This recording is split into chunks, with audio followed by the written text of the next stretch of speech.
Você acha que o lado escuro da mídia é só o que não aparece ou é algo ruim? Os dois. Acho que é os dois. Ah, pode ter duplo sentido. Bom, é difícil até de falar por não ter muito contato com isso, mas Eu acho que ambos, porque o lado ruim às vezes atinge um só interesse e o que não aparece deveria ser divulgado.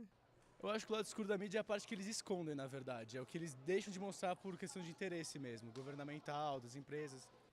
Então, acho que o lado escuro da mídia, na verdade, é só uma coisa assim, que não que eles escondem, eles omitem outras ocasiões para que não preocupar a sociedade como uma medida de proteção. droga. Você acha que o lado escuro da mídia ele só é oculto ou ele é ruim? Eu acho que ele é ruim, uma vez que a gente não tem ideia da profundidade das informações. E eu acho que as duas coisas, em determinado momento distinto. Acho que hoje em dia muito mais o lado oculto, só que acho que tempos atrás o lado ruim também, essa concepção do lado negro da força, do próprio Star Wars. Eu acho que para eles estarem omitindo isso daí é obviamente porque tem alguma coisa de ruim envolvida no meio. Não sei se pode ter interesses ocultos de pessoas que têm mais poder e poderia acabar afetando, de certo modo, até a economia. Voltamos com Linkados na área com Richard Grusin, falando sobre the dark side of the media and deep web.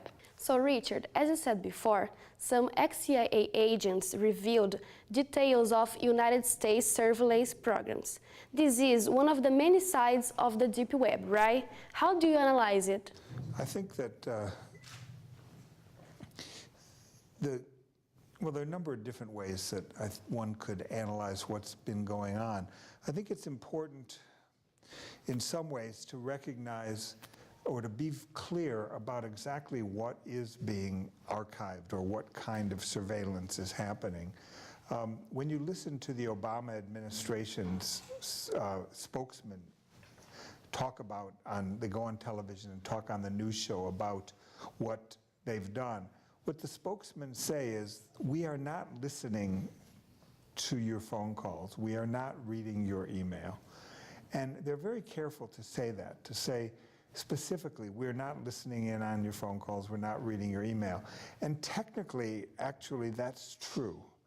What they are doing is archiving those records, particularly the metadata, which is the information about where and when and who is logging on, who you're calling. And that's being saved in a computer. It's being run through complex data mining programs that are looking for patterns of behavior that could be seen as dangerous or suspicious, or they're just being held so that if at a certain moment in time there's a security concern, for example, that the government has, they can go back and then they can read your email and then they can listen to your phone.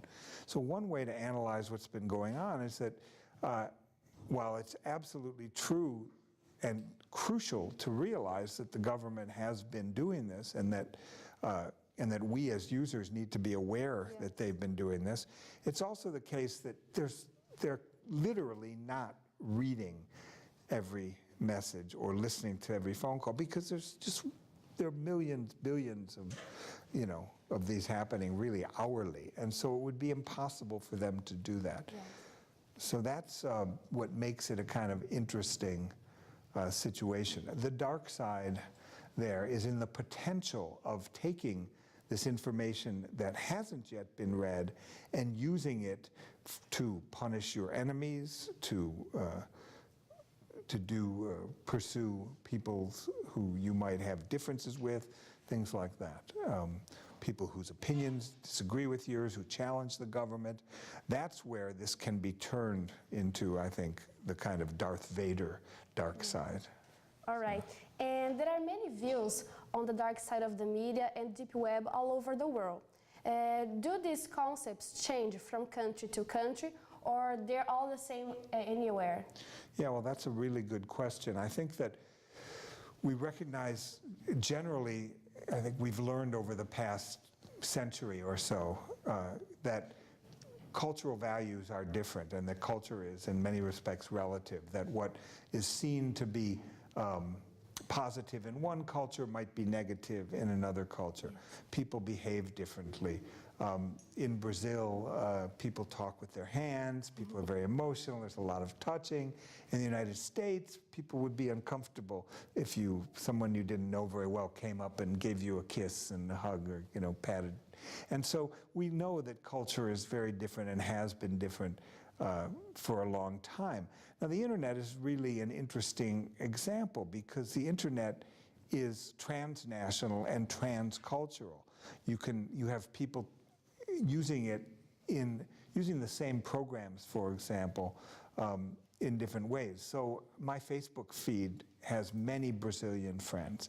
And it's interesting to see that on the one hand, Facebook makes all of these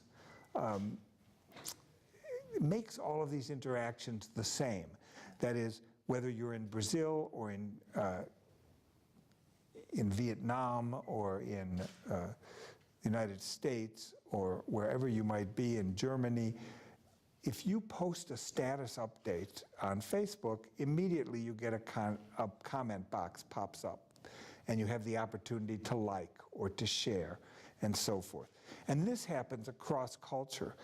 On the other hand, the content of what people put in might vary. So McLuhan said the medium is the message, and insofar as the medium is the message, then I think you do have a kind of more universal use of these media, of whether it's the dark side, the deep web, or just the kind of surface social media that we all use.